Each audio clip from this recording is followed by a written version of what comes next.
So basically the first thing is that हमारे पास Socrates होता है, सॉक्रेट्स में सारी चीज़ें कवर हो जाती हैं। बट फॉर एग्जांपल हम स्टार्ट करते हैं अपनी पहली हिस्ट्री पेन, ठीक है।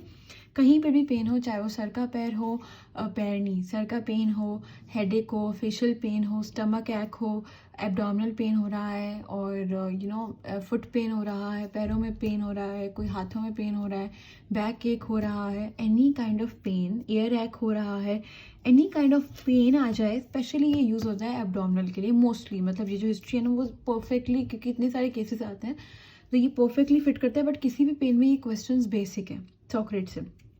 The first is site. Site मतलब अब एब्डोमेन में ना आप 4 क्वाड्रेंट्स भी बना सकते हो और आप जो है वो 9 क्वाड्रेंट्स भी बना सकते हो। हर क्वाड्रेंट का अपना नेम होता है, like for example epigastrium, umbilical, hypochondriac और हाइपोगेस्ट्रिक, ठीक है।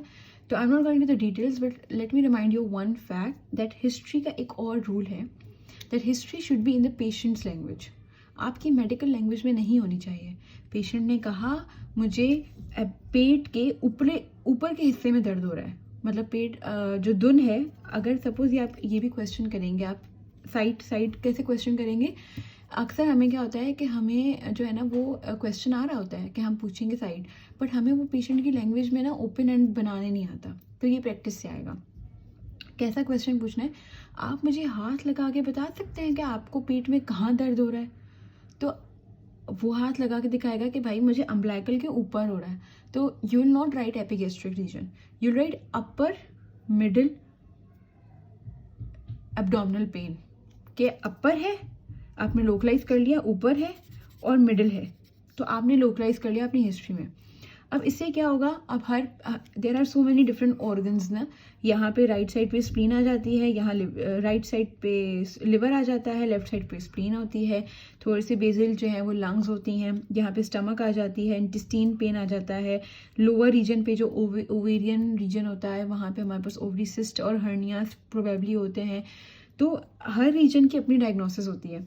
अपेंडिक्स का पेन किसी और रीजन में होगा।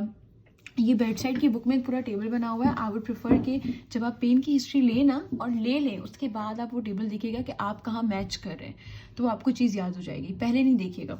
सपोज अपेंडिक्स पेन या पेनक्रियाटाइटिस पेन यहाँ होता है, यहाँ होता है, फिर यहाँ होता है, तो वो हर बेसिक है कि आपको पता चल जाएगा। साइड से ही आधी चीज़ें पता चल जाएगी कि पेन किस चीज़ कहाँ हो रहा है, पेनक्रियास का या उसका है। फिर द सेकेंड क्वेश्चन जो होता है वो ये होता है ऑनसेट। ऑनसेट का मतलब है कि इसमें ये होता है कि आपको ये दर्द अचानक से हुआ या आहिस्ता आहिस्ता हुआ। मतलब बैठे बैठे एक पेशेंट है, अब अपेंडिक्स का पेशेंट को तो अचानक से पेशेंट होगा ऑनसेट, तो सडन ऑनसेट था या तो फिर ग्रेडुअल ऑनसेट था, ठीक है। Very important question. ऑनसेट पूछ लिया, इसमें आपने ओ से ऑनसेट। अब ये ना ओ इज़ अ टाइम वाली थिंग, तो हम बेसिकली पूछते हैं कि ऑनसेट पूछ लिया, फिर हम पूछते हैं ड्यूरेशन, कि आपको जो है कितने मुद्दत से, कितने वक्त से ये पेन हो रहा है। 14 डेज से पेन हो रहा है तो हमारी डायग्नोसिस क्रॉनिक की तरफ चली जाएंगी। 7 डेज से पेन हो रहा है तो एक्यूट की तरफ चली जाएंगी। ड्यूरेशन पूछ ली, उसके बाद हम पूछेंगे पैटर्न, ठीक है। Pattern is very important. Pattern कैसे पूछेंगे, हम पूछेंगे आपको जो है ये जो दर्द हो रहा है, ठीक है, या आपको दर्द जो है वो ऑल, मतलब मैं इसमें ना ओ में सारी टाइम की चीज़ें लेकर आई हूँ। तो पैटर्न का मतलब ये होता है कि आपको ये दर्द पूरा टाइम हो रहा था, कांस्टेंट लगातार हो जा रहा है 4 घंटों से 6 घंटों से, या तो फिर आपको हो रहा है फिर सही हो रहा है, इंटरमिटेंट हो रहा है। तो इसमें 2 चीज़ें आ जाती हैं, कांस्टेंट है या इंटरमिटेंट है, बीच में आ रहा है फिर जा रहा है, आ रहा है फिर जा रहा है। अच्छा, ये फीवर पे भी हिस्ट्री वेरी सॉक्रेट्स मैच कर जाएगा, ठीक है। सी है आपका कैरेक्टर, कि किस तरीके का दर्द है। इसमें थोड़े से ऑप्शंस देने हैं आपको। जैसे फॉर एग्जांपल आपको ऐसा फील हो रहा है कि आपको कोई छुरा मार रहा है, या तो आपको चुभन हो रही है, या आपको कोई सुइयां मार रहा है, या तो फिर आपको जो है वो मरोड़ जैसा पेन हो रहा है जिसको कॉलिक की पेन कहते हैं। तो कैरेक्टर बहुत इंपॉर्टेंट है कि कैसे हम बोलेंगे कि शार्प पेन है, या तो पिचिंग पेन है, पिंचिंग पेन है, तो ये कैरेक्टर ना उस पेशेंट की ज़बान में ही समझ आएंगे और हम वही वर्ड्स यूज़ करके बताएंगे कि उसको कैसा पेन फील हो रहा है। अब मोस्टली जो मस्कुलर पेन होता है, जैसे फॉर एग्जांपल मेंस्ट्रुएशन साइकिल का पेन होता है, तो वो कॉलिक वो होता है पेन, काइंड ऑफ क्रैम्प्स होते हैं, तो वो एक मरोड़ टाइप आता है, फिर थोड़ा चला जाता है, ठीक है। फिर हमने आर से पूछना है रेडिएशन। आपको जो दर्द हो रहा है, ठीक है, आपने पूछा आपको कहाँ दर्द हो रहा है, उसने हाथ रखा यहाँ पे, फिर आप पूछेंगे सिर्फ यहीं हो रहा है या ये दर्द। रेडिएशन का मतलब ये नहीं होता कि वो लोकली कहाँ तक जा रहा है, नहीं। रेडिएशन का मतलब होता है कोई कोई दर्द का होता है वो दर्द ना कहीं रेडिएट हो रहा होता है। जैसे फॉर एग्जांपल जो गॉल ब्लैडर का पेन होता है, ठीक है, कोलियोलिथियासिस का पेन या कोलिसिस्टाइटिस का पेन, वो ना गॉल ब्लैडर स्टोन्स का पेन राइट साइड पे होता है, upper quadrant of right side of abdomen, plus वो रेडिएट करा होता है शोल्डर टिप पे। वो बोलेगा डॉक्टर साहब मुझे यहाँ दर्द हो रहा है, और आप पूछोगे रेडिएट कहाँ हो रहा है, वो बोलेगा मेरे ना पीछे शोल्डर पे, वो नीचे हाथ रख के बताएगा कि शोल्डर ब्लेड टिप पे ना मेरे यहाँ पर भी पेन हो रहा है। तो ये जैसे आ जाएगी ना, मेरी डायरेक्ट डायग्नोसिस हो जाएगी कि भाई साहब इसको तो ये चीज़ है। बाकी बीमारियों में ये रेडिएशन किसी में होती है किसी में नहीं होती है, ठीक है, तो वेरी इंपॉर्टेंट रेडिएशन। फिर हमें ये एक से क्वेश्चन पूछना है aggravation, very important. Aggravating factors क्या है? आपको दर्द हो रहा है, आप क्या कर रहे हैं कि आपका दर्द बढ़ रहा है, कुछ ऐसा काम कर रहे हैं कि आपका दर्द बढ़ रहा है किसी चीज़ से, वो कुछ भी हो सकता है, ठीक है, it's an open ended question. अगर वो जवाब नहीं दे रहा तो फिर आपको जो है आपको ऐड करते जाना। आप कुछ स्पाइसी खा रहे हैं तो आपको दर्द हो रहा है, पेप्टिक अल्सर में स्पाइसी खाने से और जलन होती है।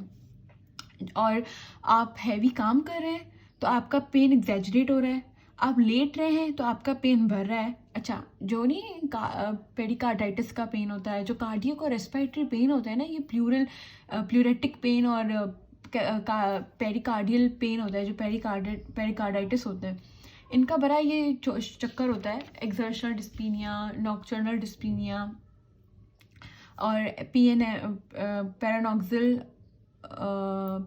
क्या था, पीएनडी था शायद, मुझे याद नहीं आ रहा।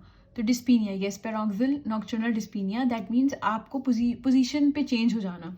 तो आप पूछोगे कि क्या लेटने से ये बढ़ रहा है, क्योंकि उसकी आपकी डायग्नोसिस चेंज हो जाएगी। ये वेबसाइट पे बहुत अच्छा लिखा हुआ है कि अगर आप फॉर एग्जांपल पेरिटोनाइटिस का बंदा आ गया आपके पास, पेरिटोनाइटिस का बंदा ना बोलेगा मैं हिल भी नहीं पा रहा, मैं एक जगह स्टक हो गया हूँ, क्योंकि अगर मैं हिल रहा हूँ ना मेरे पूरे पेट में दर्द हो रहा है, तो मैं हिल नहीं पा रहा। अगर मैं लेटा हुआ हूँ, मैं रिलैक्सड हूँ, तो ये मेरा रिलीविंग फैक्टर है। रेडिएशन के साथ एक और वर्ड आएगा, आई एम सो सॉरी मैं भूल गई। रेडिएशन के साथ आर से दूसरा वर्ड आता है रिलीविंग फैक्टर। ऐसी कौन सी चीज़ें आप कर रहे हैं क्या आपका ये फैक्टर रिलीव कर रहा है?